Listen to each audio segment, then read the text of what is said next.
Até onde eu sei, assim, da história da charge, né? O termo é um termo francês que vem de carga, que você dá na verdade, um tiro no cara, né? E na verdade é um cartoon que está ligado ao cotidiano. Quer dizer, o que diferencia a charge dos outros cartoons? O cartoon em geral, ele é um tipo de humor universal. Se você pegar um gibi da Mônica, o Garfield, né?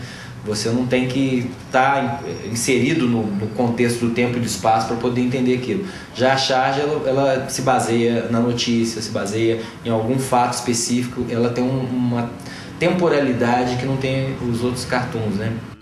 Aquela mesa dirige o Senado, que está quase parado, é ou não o fim.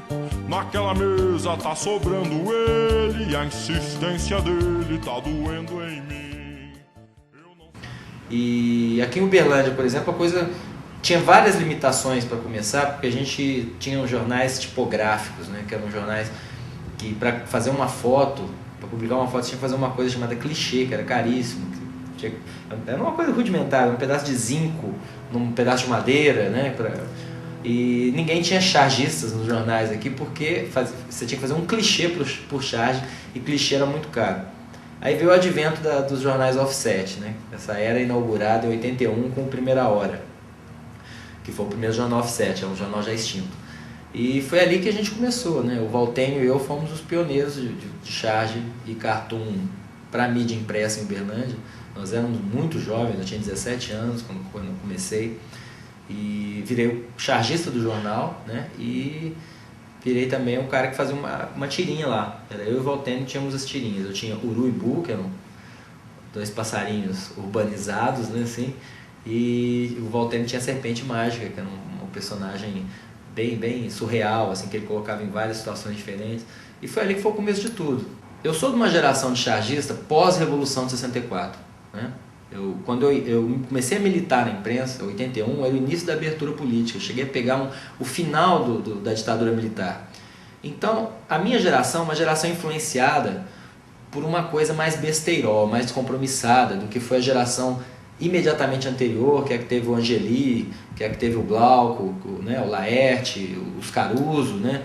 Essa galera teve o Ziraldo, o Jaguar, essa galera teve um papel de através da charge, desafiar o sistema, né?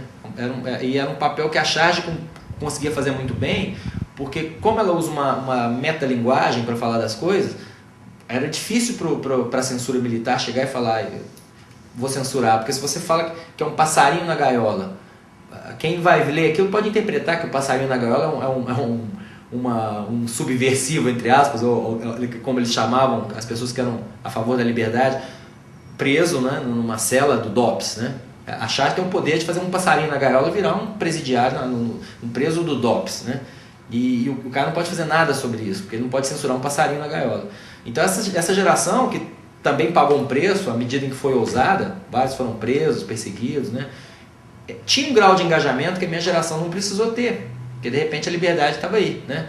Então, assim, a gente podia ser engajado, mas também podia ser um pouco mais leve, um pouco mais bobo, né?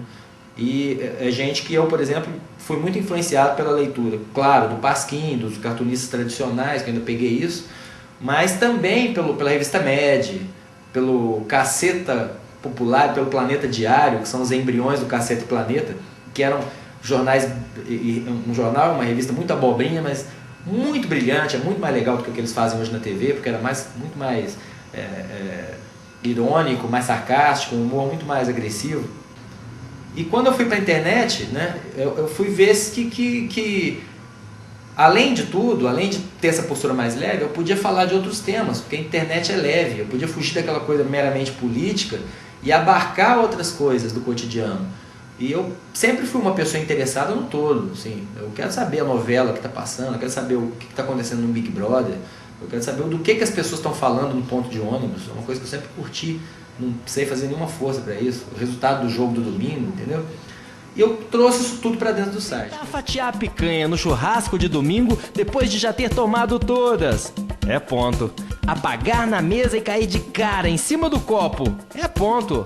Virar aquele tipo de bêbado que mexe com mulher acompanhada. É ponto. Beber demais dá ponto. Chapar o melão dá ponto. Eu tenho uma visão dessa coisa do trabalho. Muita gente chama atenção pro lado lúdico do cartoon, né? Acha que é uma coisa assim, desenho, né? E acha que não é um trabalho convencional, né? Só que quando você tem a responsabilidade de criar todo dia, e aquilo ali passa a ser um processo que não depende da inspiração, né? Você tem que chegar e fazer, o que a gente... Lá vou eu falar de novo, acho que toda entrevista na minha vida eu citei essa coisa do Enfield, mas é genial. O Enfield, grande cartunista, vítima do Brasil por causa dessa palhaçada que é o país, né? Hemofílico, morreu com AIDS, numa transfusão de sangue contaminada dentro do hospital. Ele falava que a inspiração é um cachorro bravo chamado deadline, né? Deadline é um jargão do jornalismo que é a hora do fechamento, né? E é assim que a gente trabalha. Então, é lúdico para quem vê de fora, para quem vê de dentro. Às vezes, determinados dias, a coisa é um sofrimento horrível, porque é uma tortura mental, né? Que é você passar algumas horas sem que você consiga achar alguma coisa em que você acredite o suficiente para você finalizar e apresentar aquilo para um público que você sabe que é um público grande, é um público exigente, que cobra de você um padrão de qualidade, né? E principalmente se você fica e todo mundo é cíclico, né? Se você está num ciclo de criatividade baixa ou até num noticiário menos rico de temas para você explorar, não é só gracinha, né?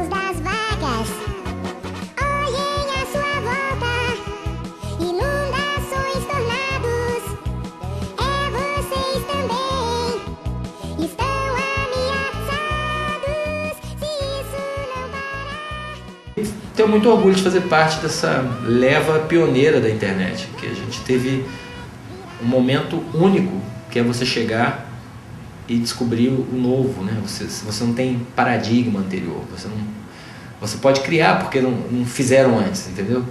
Depois do que eu fiz, um monte de gente veio fazendo coisas na mesma linha aqui no Brasil, que podem até ser diferentes, mas nunca vão deixar de estar atrelada com aquele caminho inicial que eu desbravei, né? E foi um momento muito rico da internet e eu me orgulho muito de ter feito parte desse nicho como um dos pioneiros, não o pioneiro, mas alguém que com certeza acreditou antes e ajudou a formatar um modelo de humor para a internet.